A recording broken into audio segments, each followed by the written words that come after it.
Let's talk about something that sparks a lot of debate: alcohol. The Bible, honestly, takes an interesting approach to it. It sees alcohol, particularly wine, as a kind of gift when used responsibly. Responsibly is key here. Take Psalm 104, for example. It describes how God provides wine to gladden human hearts. I mean, that's pretty powerful. It's this idea that wine is part of God's creation, meant to bring like a sense of joy and celebration. How do we know that the wine mentioned in Psalm 104 is alcoholic wine? We must look at the Hebrew word used in this psalm, which is yayin. Now, yayin is used in Genesis 9, verse 21, where it says, Noah became drunk from drinking yayin. And also Proverbs 20, verse 1, which says, wine, yayin, is a mocker. And then there's Ecclesiastes 9:7, where we're essentially told to enjoy life, right? Go, eat your bread with joy, and drink your wine with a merry heart. That's so straightforward, isn't it? It's like, hey, life's short. Don't forget to take moments to celebrate and appreciate what's been given to you. And speaking of celebration, how can we skip over that moment at the wedding in Cana? You've probably heard this one, Jesus turning water into wine. John 2:1-11. It's not just about the miracle, though. It's the context that stands out to me. This is a wedding, a gathering of joy and community, a time when people come together to celebrate life. And Jesus, in that moment, provides for their joy. It kind of shows, doesn't it, that wine isn't inherently bad. Far from it. It can have a place in moments of sincere happiness. But here's the thing. The Bible also makes it clear that with this gift comes a kind of responsibility. Wine can be like a blessing, sure, but it's also something that requires balance and discernment. It's never about overindulgence, you know. So, while the Bible acknowledges that alcohol can be a blessing, it's also crystal clear about the dangers of overindulging. Take Ephesians 5:18, for example.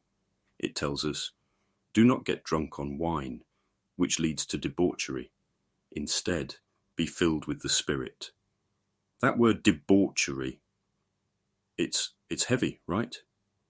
It points to a loss of self-control, to making choices that, well, don't reflect the best versions of ourselves.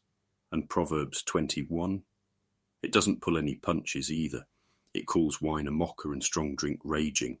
That's such a vivid way to put it. Like alcohol has this power to lead people astray if they're not careful. You know, it's not saying alcohol is evil, but it's definitely a warning light saying, handle this with care. But I think it's Proverbs 23, 29, 35 that really brings it home. It asks these tough questions. Who has woe? Who has sorrow? Who has strife? And the answer? Those who linger too long over wine, who let it take control. The passage paints this kind of raw picture. Bruises, bloodshot eyes, regrets. It's real, you know. Like we've all seen or maybe even experienced the kind of chaos that can come with alcohol when it's abused. And it's not just the physical toll, it's emotional, relational, spiritual. And then there's Isaiah 5:11. It says, woe to those who rise early in the morning to run after their drinks, who stay up late till they are inflamed with wine. It's a hard truth, but overindulgence can trap people in this cycle, stealing joy and productivity. It's like you're not living a full life if the drink is controlling you instead of the other way around. And these warnings aren't about rules for the sake of rules. They're about protecting oneself and others. It's about being mindful, exercising self-control, and choosing to live in a way that reflects, purpose and responsibility. So it is safe to say that wine or alcohol is not considered sinful in itself, according to the Bible, but drunkenness is without a doubt sinful and warned against in various parts of the Bible. The Bible doesn't just say, don't become drunk. It also gives you the consequences. And I think we can all relate to this. We have all seen the consequences of drunkenness.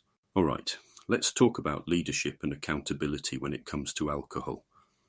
Proverbs 31:4-5 lays it out so clearly. It says, "It is not for kings to drink wine or for rulers to crave beer." Why? Because it might lead them to forget what's been decreed or mess with their judgment. I mean, can you imagine? As a leader, sound decision-making is everything, right? And this advice totally holds up today, whether you're leading a team, a family, or a community. Your clarity matters.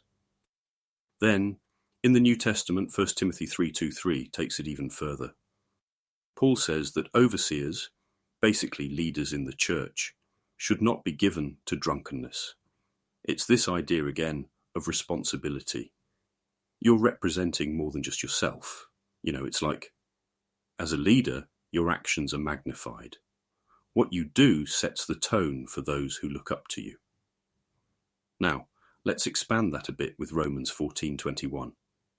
This verse says, "It is better not to eat meat or drink wine or do anything else that will cause your brother or sister to fall." Think about how powerful that is. It's not just about your rights or what you personally feel fine doing. It's about your impact on others. So, if my actions could hurt someone's faith or well-being, isn't it worth stepping back and re-evaluating? It makes you think about accountability in a whole new way, not just as a leader, but as part of a community. Then there's this really practical angle in 1 Timothy 5:23. Paul advises Timothy to use a little wine for his stomach and frequent illnesses. To me, this shows that alcohol isn't totally off the table. It can have a role, even medicinally. But the key, as always, is appropriateness and balance. Are we using it responsibly, or are we letting it take over, leading to drunkenness? So, to wrap this all up, the Bible doesn't demonize alcohol, but it places a big emphasis on how we use it, especially for leaders and in ways that affect others. It's about self-control, accountability, and keeping others in mind. And honestly, that kind of wisdom applies to way more than just alcohol. It's a mindset you can take into almost any part of life. So should you use alcohol? This is the big question, right? The answer lies in prayer, as it always does. Ask God to guide you through His grace, and through His grace alone. Do not trust yourself to make this call or answer this question.